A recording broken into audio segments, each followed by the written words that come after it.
Vamos entonces a nuestra clase número 2 y vamos a orar y entonces nos vamos con el material.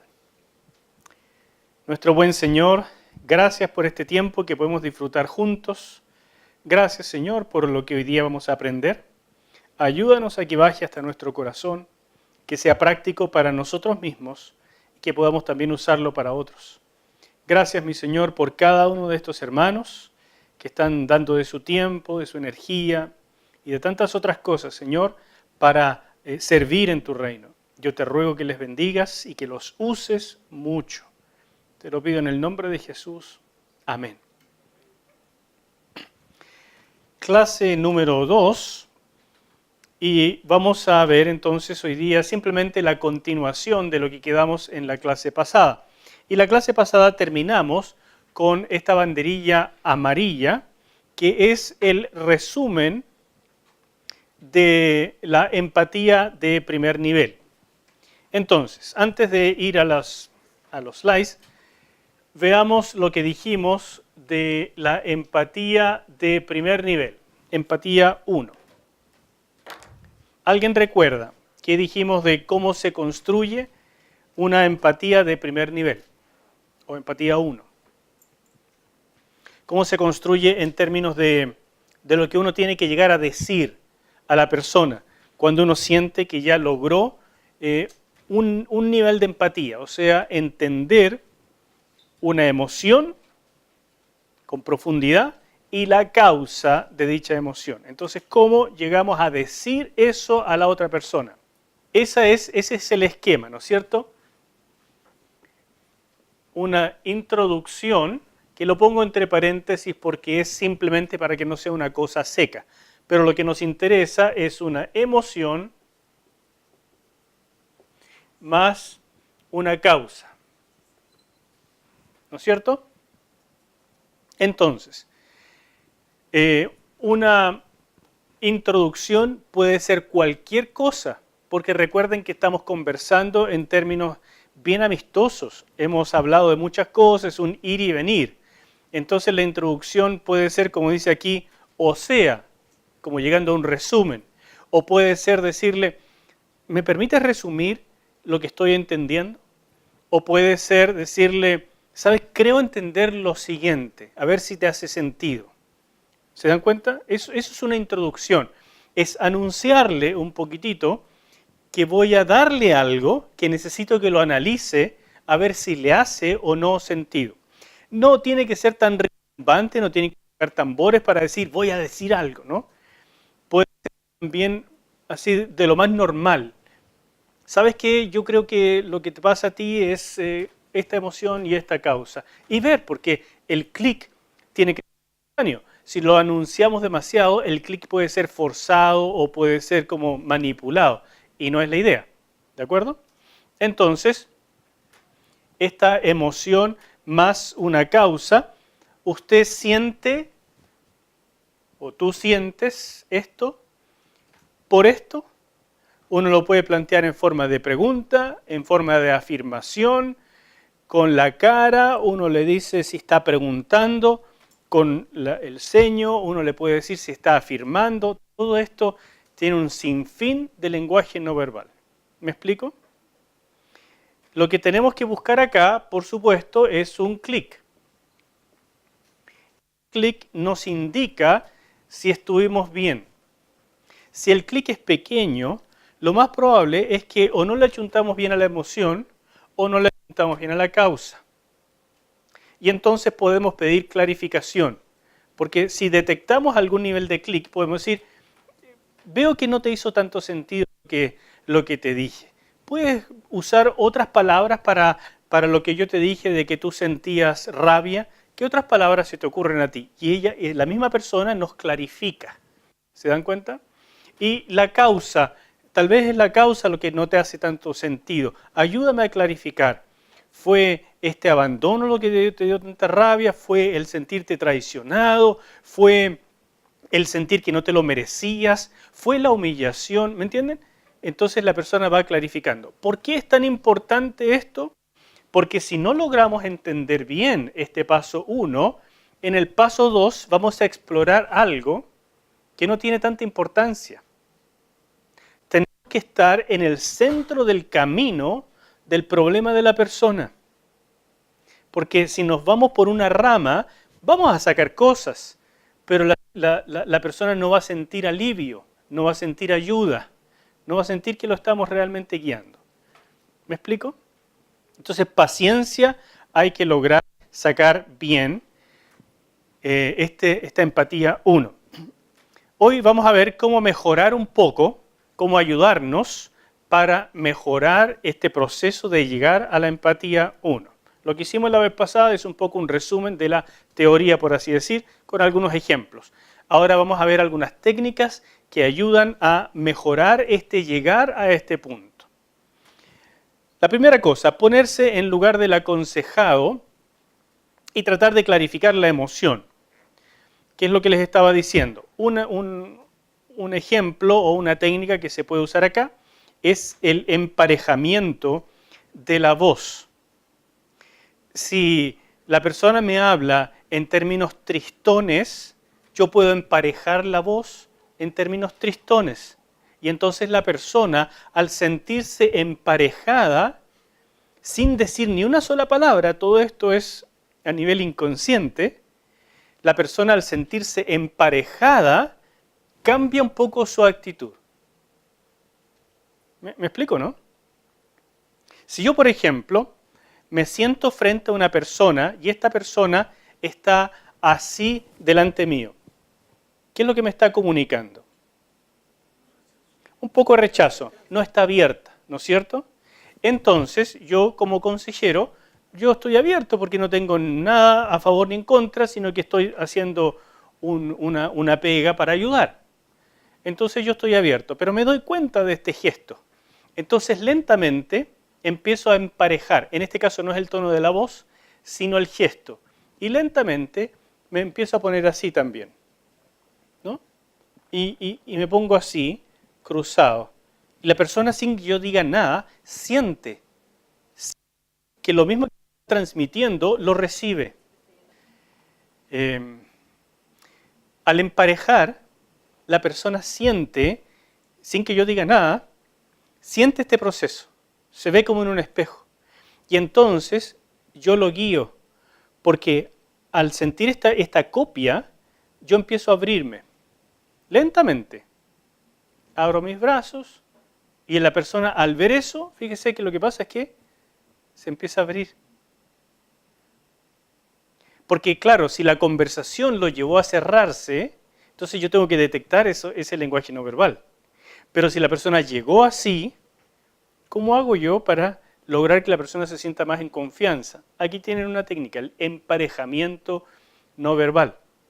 El emparejamiento del tono de la voz produce algo muy similar, porque la empatía comunica una emoción. Entonces, yo emparejo la voz a lo que quiero decir. Si voy a comunicar una emoción triste, pongo la voz un poco triste. Si voy a emparejar una emoción de rabia, la puedo decir un poquito más golpeada. O sea, lo que tú sientes es una ira profunda por esto. ¿Entiendes? Entonces la persona siente este emparejamiento y se siente mucho más comprendida. Los clics nos van a ir indicando. Tienen que poner mucha atención a estas cosas no verbales. Recuerden que es una parte mayor de la comunicación. Preguntas indirectas. No estoy seguro si lo que siente es. Esa es otra forma. En lugar de decir la emoción y todavía tengo dudas, entonces le pregunto, no estoy seguro, y uno le tira una posibilidad. Aclárame un poquitito. Y vamos jugando hasta que la persona nos ayuda. Otra forma es historias que deben continuar, porque nos vamos imaginando la situación y entonces nosotros comenzamos con una historia parecida y le decimos, continúa lo que está pasando acá. Algo como lo que hizo el profeta Natán con David, ¿no es cierto? Que le dijo, había un hombre que tenía una única ovejita y vino otro fresco sinvergüenza que se tomó esta única ovejita y hizo un asado con ella.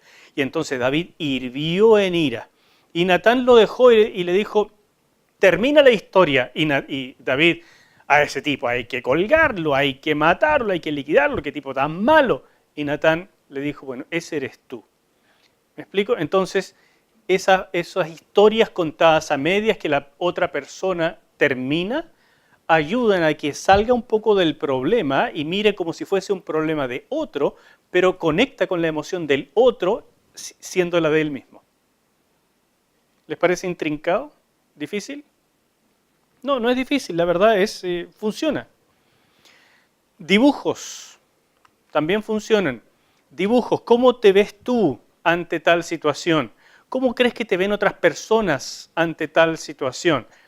Con los niños se usa muchísimo esta técnica, porque los niños no comunican como los adultos en términos lingüísticos fluidamente. Entonces se usa mucho el que ellos dibujen lo que están sintiendo. Pero lo mismo se puede hacer con los adultos. La verdad es que los adultos, cuando les quitamos el lado racional por un momento y los llevamos al lado más emocional, al lado de las artes plásticas, se sueltan. Es como si se quebrara una barrera. Así que usen eso, también funciona. Y una tercera técnica, el refraseo y la acentuación enfática. El refraseo es decir lo que la otra persona está diciendo, pero yo acentúo enfáticamente una parte o simplemente puntualizo una sola parte de lo que dijo. Por ejemplo, la persona me dijo, y yo estaba tan enojado con aquella persona que me chocó. Entonces, ¿cómo yo refraseo eso? Está súper fácil, ¿no es cierto? Tú estás súper enojado con aquella persona que te chocó, ¿no es cierto? Pero como yo estoy queriendo profundizar, ¿dónde pondrían ustedes un acento? Enojado, ahí está la emoción, ¿verdad? Entonces yo diría, o sea que tú estabas súper enojado con esa persona que te chocó. Noten que dije todo parejo, pero en la emoción puse un acento. Cuando uno hace eso, invita a la otra persona a profundizar en aquello que uno acentuó. ¿Me entienden? Esta misma técnica se puede usar simplemente diciendo la palabra que quiero que profundice. Estaba yo tan enojado con aquella persona que me chocó. ¿Enojado? Sí, estaba súper enojado. Es casi un indicador. Quiero que sigas por esa línea. Indícame qué sentiste con mayor profundidad. Entonces solo le digo la palabra que quiero que profundice. Pero uno tiene que funcionar a 1000 por hora. Porque tiene que estar diciendo exactamente lo que quiere que profundice porque entendió todo bien, ya va muy clarito y quiere profundizar en una sola cosa. Entonces la mente del consejero tiene que funcionar rápido, rápido, y por eso tiene que uno poner mucha atención a lo que está diciendo, al lenguaje no verbal, a los gestos, a los tonos de voz, a lo que uno ha logrado apuntar, a lo que uno está sintiendo, la contratransferencia. Todas esas cosas juegan un papel fundamental en la consejería. ¿Se va entendiendo?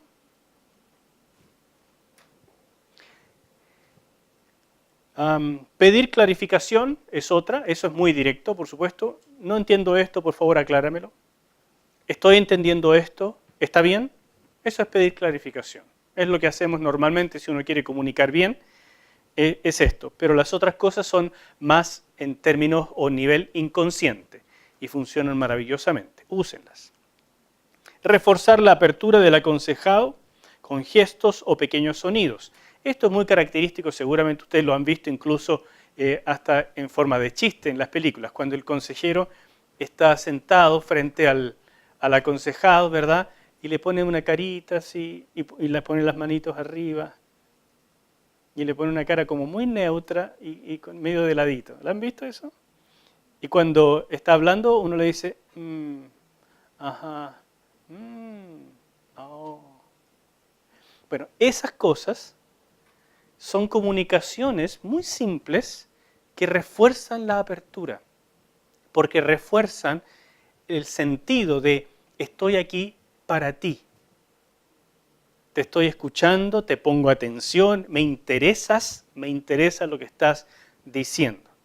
Entonces, aunque parezcan divertidas estas cosas y se hacen a propósito, créanlo, no se hacen para burlarse del otro, no se hacen con mala intención, se hacen con el objetivo expreso de comunicar aceptación e interés. Así que recuerden, estos pequeños detalles, si usted se ve agitado como consejero, nervioso, intranquilo, distraído, eso mismo comunica a la otra persona. Pero si usted está tranquilo, usted está relajado, está con la cara un poquito de lado, porque eso comunica atención. La cara muy rígida, gestos muy marciales, así como militares, comunica un rechazo tremendo. Pero la postura relajada, con la cabeza levemente inclinada, pequeños gestos de, oh, sí, continúa, claro, oh. ¿Me entiende? Ese tipo de cosas a la persona lo hacen sentir, guay, realmente este gallo me entiende. ¿Se ve hasta aquí?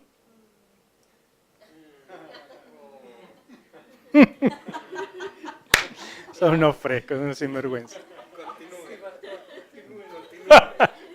Me alegra que lo entendieran, ese es el objetivo. Ahora úsenlo, ¿ah? Cuando lleguen a la casa con la señora, con el tío, con el papá, les va a ir bien. Problemas comunes en la empatía 1. Pausas inadecuadas. El consejero no puede quedar en el limbo, no puede quedar en el aire. Porque el consejero es el que sabe lo que está pasando, el que tiene la situación en control. Lo cual sabemos no es cierto. Pero el aconsejado necesita esta figura de que alguien sabe lo que está pasando aquí. Entonces, cuando el consejero de pronto se queda callado, y porque el aconsejado se quedó previamente callado, lo que pasó es que el aconsejado hizo una pausa para que el otro interviniera, o porque está viviendo un proceso, se encontró con alguna emoción y la está procesando, y está esperando algo.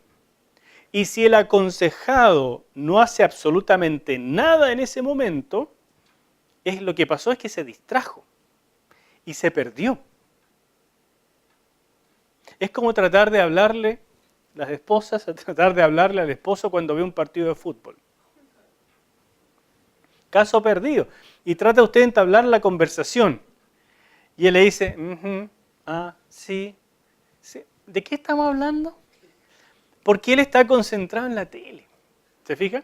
Entonces, si el consejero de pronto viene la pausa donde se espera que haga algo y está perdido en el limbo y no haya qué hacer y casi le dice, ¿en qué íbamos? No, muy mal. Entonces, las pausas inadecuadas reflejan un problema de atención. No significa que tengamos que decir siempre algo. Significa que las pausas nos indican que estamos frente a una oportunidad y tenemos que haber captado cuál es esa oportunidad. La persona está procesando una emoción o está buscando una idea. Si nosotros nos damos cuenta de eso, podemos simplemente llenar esa pausa con continúa, estoy aquí para ti, tranquilo, sigue adelante. ¿Me entiende? O puede ser el momento en que la persona está esperando una intervención de nosotros.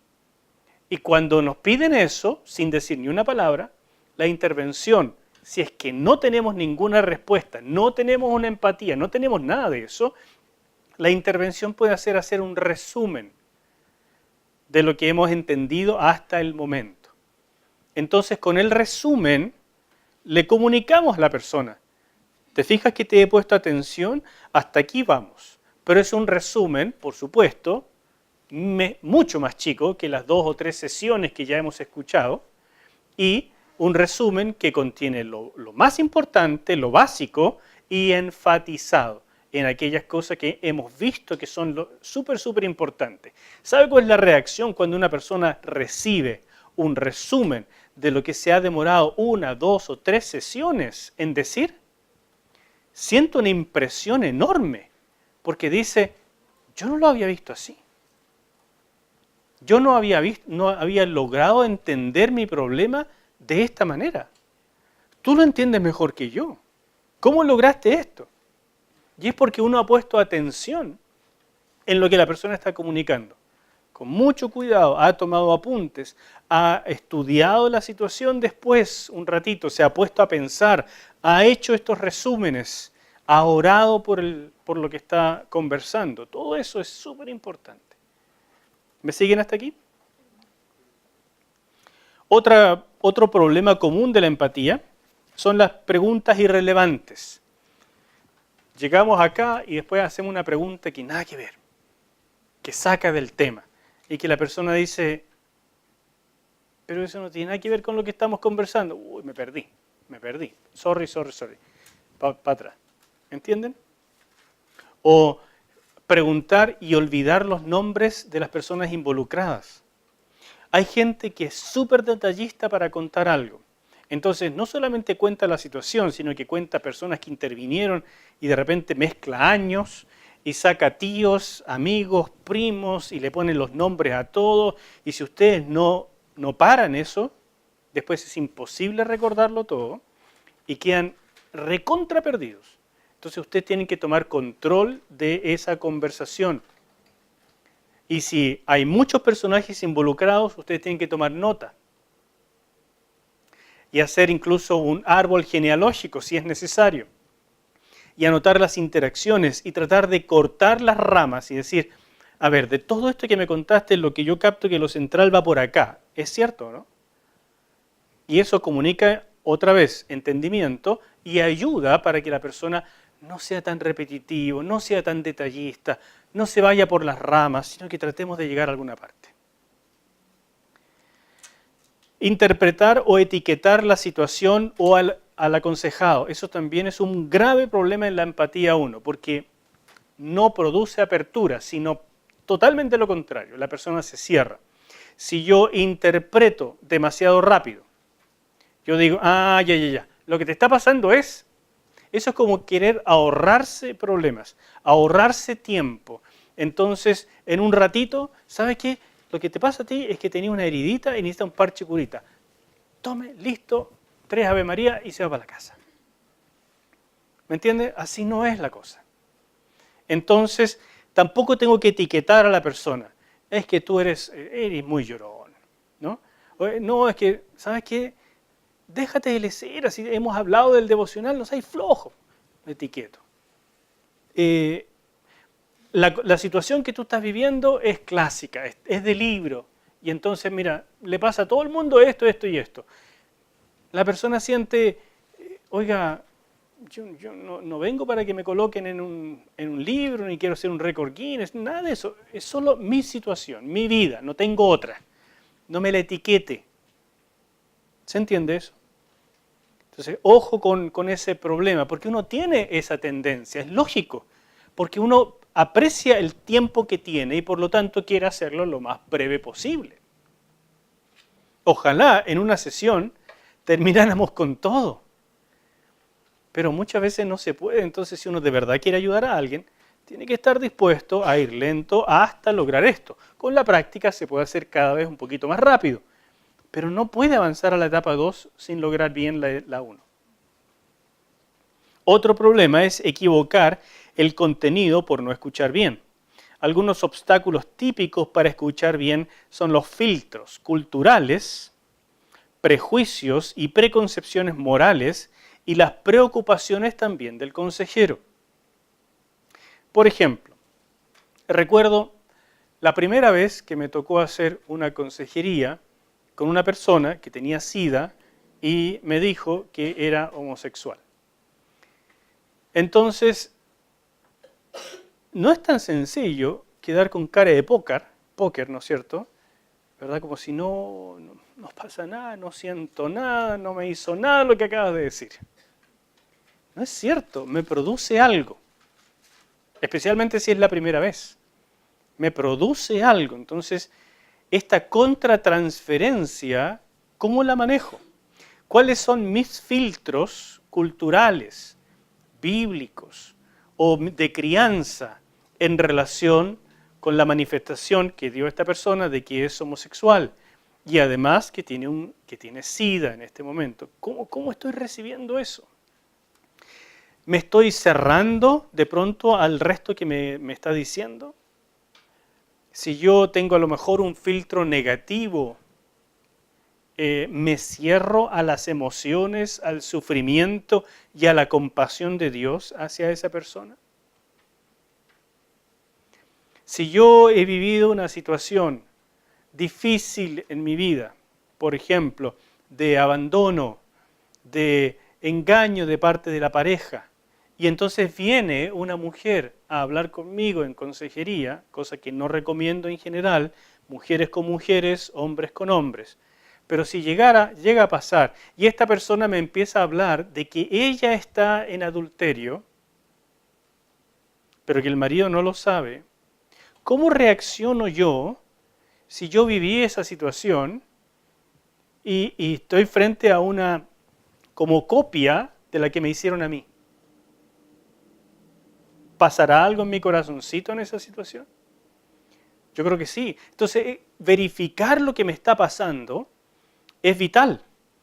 Y a veces esos filtros que dejamos pasar porque no estamos suficientemente conscientes de lo que nos está pasando, producen de inmediato un cierre y ya no escuchamos bien. Escuchamos sesgado, escuchamos con sentimientos ocultos, a lo mejor con rabia, con desprecio, con molestia, me cae mal, no hubo química, me cerré, pero sigo adelante sin advertirlo y entonces empiezo a guiar a la persona por un camino equivocado, porque ya estoy cerrado. Esto es re complicado y todos, terapeutas profesionales, pastores, hermanos en la fe, en cualquier situación, nos puede pasar. Les animo a estar muy claros en los filtros culturales, religiosos y cualquier otro que tengan a la hora de conversar.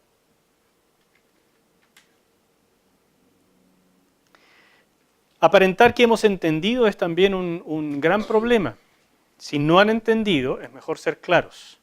Si después de mucho rato siguen sin entender, a lo mejor hay que decirle eso. Algo pasa entre nosotros, no logro captar tu situación, me cuesta entenderte, la manera en que te expresas no me llega suficiente o estoy demasiado distraído. Sabes que tengo un gran problema, volviendo al caso anterior, en este minuto mi hijo o mi hija está en el hospital, estoy con la mente en otro lado, entonces como que no lo logro. Discúlpame, dejemos la sesión para otro día o te voy a referir con otra persona porque no soy la persona para ti. ¿Me entienden?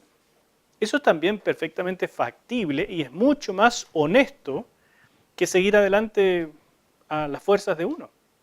El problema también es cuando uno es el pastor único, por ejemplo, en una congregación que se está formando y como que no hay a quien más referir. ¿Es conmigo o conmigo? Pero aún así uno debiera tener redes, pastores amigos, terapeutas, lo que sea, e ir teniendo las posibilidades de ayudarse, de referir. Repetir o refrasear como loro sin sentido ni sentimiento. ¿Recuerdan lo que les dije? Yo estaba tan enojado con aquella persona que me chocó. Y uno refrasea, tú estabas tan enojado con aquella persona que te chocó. ¿Eso comunica entendimiento? No, repetí como un loro. Entonces la persona dice, ¿qué es esto? ¿Una estación repetidora? ¿Una grabadora? ¿Cómo es la cosa? Cuando uno refrasea, tiene que ser muy cuidadoso en refrasear con sentido. Muy cuidadoso en eso. ¿Cómo van hasta aquí? ¿Se está entendiendo?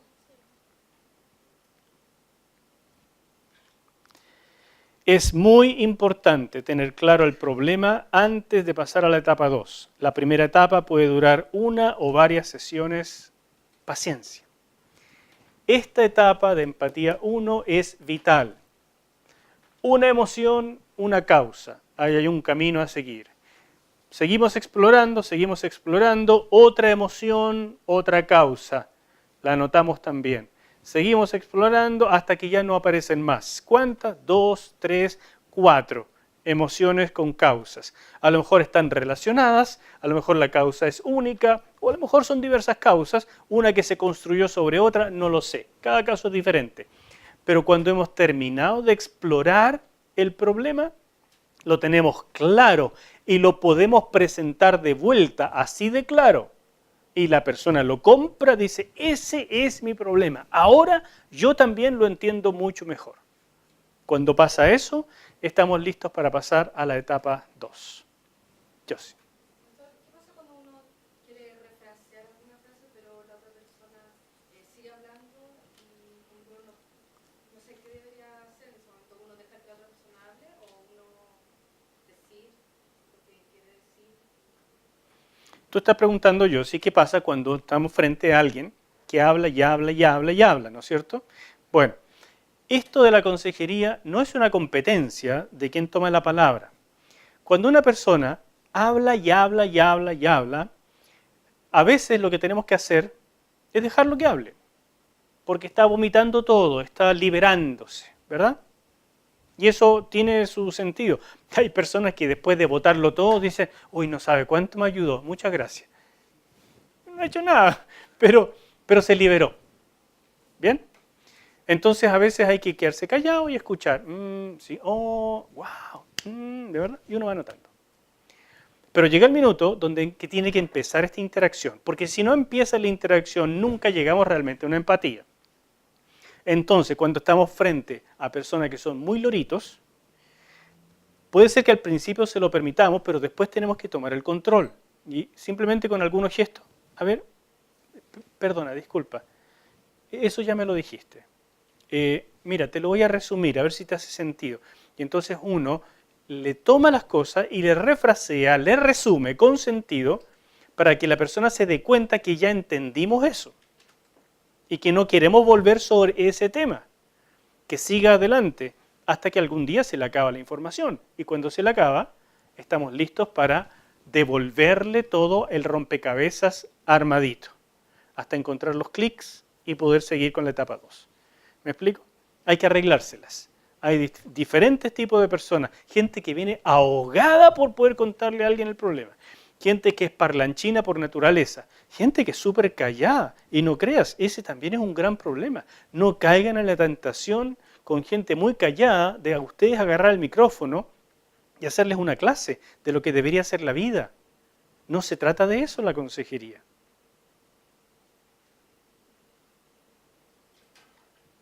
¿Alguna otra duda?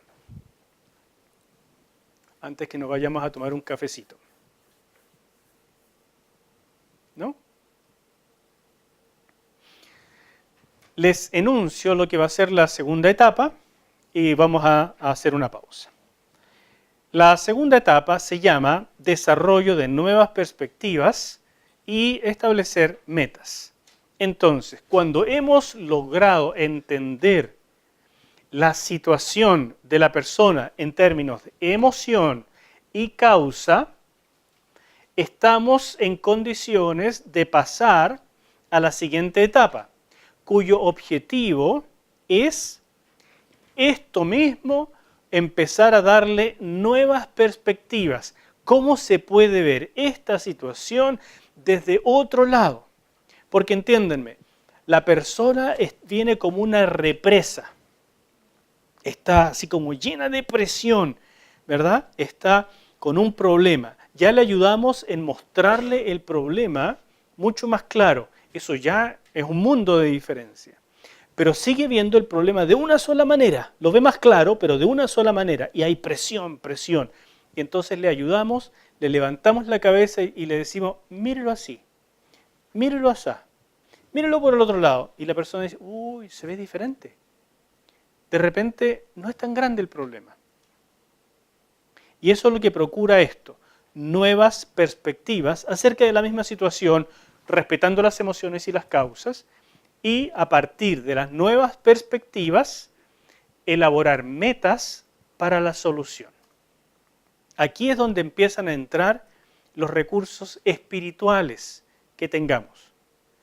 Pero antes de llegar a los recursos espirituales, tenemos que poder entender esto.